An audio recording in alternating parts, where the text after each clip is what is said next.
Hello all, welcome to Tirukural series. Today we will discuss about Tirukural chapter 22, Worldly Awareness and Alignment. So without any further delay, let's begin.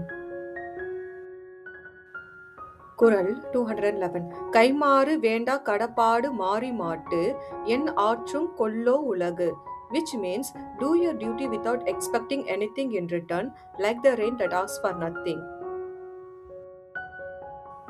குறள் 212 தள்ளாட்சி தந்த பொருளெல்லாம் தக்காருக்கு வேளாண்மை செய்தற் பொருட்டு, which means the purpose of wealth is to help those who are deserving.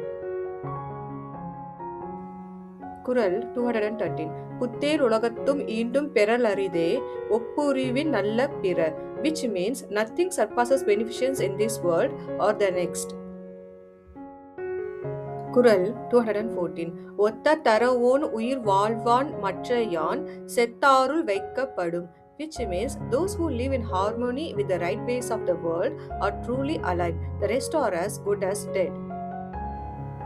குறள் 215 ஊரணி நீர்நிறை தற்றே உலகவாம் பேரறிவாளன் திரு, which means the wealth of one who is loved by the world benefits all like a pond full of water.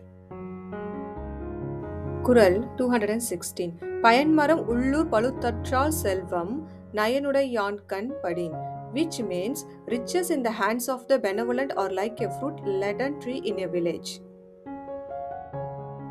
குறள் 217 மருந்தாகி தப்பா மரத்தற்றால் செல்வம் பெருந்தகையான்கண் படின், which means riches in the hands of the virtuous are like a healing tree that never fails. குறள் 218 இடனில் பருவத்தும் ஒப்புரவிற்கு ஒல்கார் கடனறி காட்சியவர், which means even in hardship the truly benevolent never lose sight of their moral duty.